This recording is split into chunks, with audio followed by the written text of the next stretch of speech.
자, 이 선거 때만 되면은 막말과 흑색 비방 난무하고 앞서 이제 장희찬 평론가도 이 부분이 기간이 이제 짧은 한 보름 내에서 가장 큰 변수가 될 수 있다라고 얘기를 하셨는데 실제로 이제 등장을 했습니다.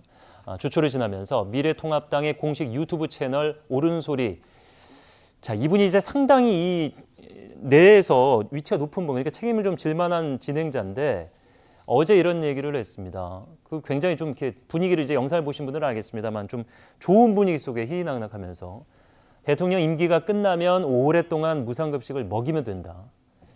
어느 교도소든지 친환경 무상급식을 제공되고 있지 않느냐라는 얘기를 했습니다. 하루 만에 고개를 숙이고 정제 안 된 발언 유감이다. 근데 저희가 항상 이 정치인들의 사과에 대해서 지적을 이전에도 했습니다만 유감이라는 표현은 이럴 때 쓰는 것이 아니거든요. 그냥 잘못했으면 사과한다. 잘못했다 이렇게 얘기하시면 되는데 이게 유감이라는 것은 이제 본인이 사과하고 싶지 않은데 억지로 한다는 뉘앙스가 있기 때문에 이것도 위험합니다. 통합당에서는 오히려 이제 적극적으로 박형준 공동선대위원장이 사과를 했습니다.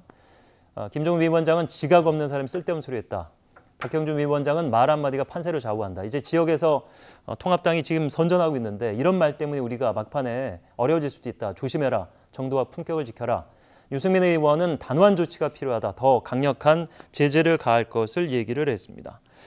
자, 미래통합당이 그간 대표부터 시작해서 여러 가지 사안에 대해서 이제 막말을 반복했고 막말을 한 사람들에 대한 제대로 된 제재가 없었고 지난 이제 공관위가 공천하는 과정에서는 그나마도 몇몇에 대한 제재를 보였었는데 또다시 이런 이야기가 심지어는 공식 유튜브 채널을 통해서 나왔네요. 그러니까요. 예. 정말 저는 이런 말을 할 수 있다는 것도 참 이해가 안 되면 제가 문제를 삼고 싶은 것은 이게 미래통합당의 공식 유튜브 채널이라는 데 문제가 있는 거예요.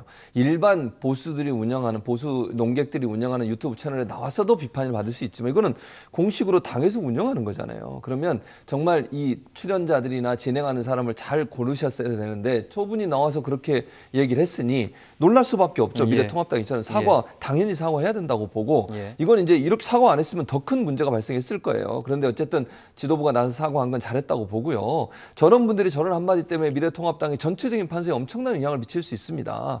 이런 막말을 해가지고 무슨 도움이 되겠어요, 사실. 본인은 기분은 스트레스 풀릴지 모르겠지만요. 이런 말 한마디가 결국은 국민들의 실망을 자아내는 중요한 요인이 된다는 거 꼭 명심해야 됩니다. 이거는 민주당, 통합당 관계없이 누구나 다 통하는 말이고 또 하나는 이제 아까 말씀하신 것처럼 통합당이 사실 이번에 공천하면서 차명진 전 의원이라든지 민경욱 의원이라든지 이런 분들이 공천되면서 사회적으로 또 논란이 많았잖아요.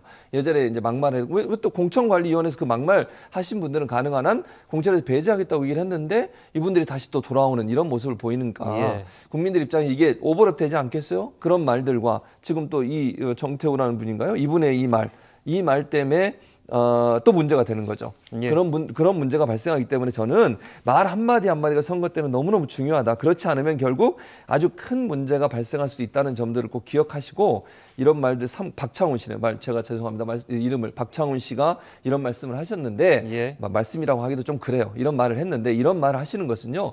절대로 도움이 안 됩니다. 선거에서. 이거 한마디가요. 선거 판세에 전체적으로 아주 큰 영향을 미칠 수 있다는 거 꼭 명심하시고 행동에 주의를 기해야 된다고 생각을 합니다.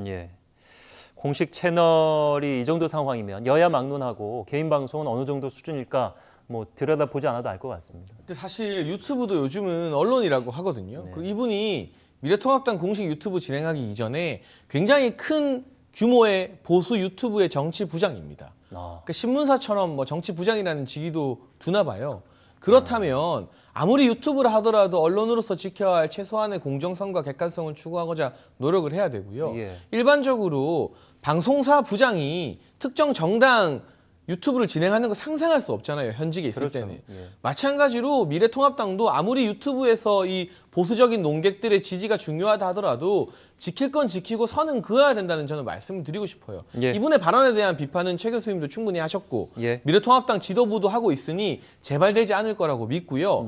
근본적으로 이제 유튜브나 뉴미디어 시대에 있어서 그들과의 관계 설정을 어떻게 할 것인가. 그들이 언론 대우를 받기 원한다면 일반 언론들이 지키는 최소한의 양식과 도덕적인 선을 유튜브 언론인들도 지키고 정당도 그에 걸맞은 수준으로 유튜브 관계자들과 언론인들과 아무리 가까워도 지킬 선이 있지 않습니까? 마찬가지로 유튜브 관계자들과도 그런 선을 지켜야 된다. 저런 진행 같은 중요한 자리는 당직을 가진 당 대변인이나 부대변인 이런 사람들에게 맡기고 책임지게 하는 게 맞다고 봅니다.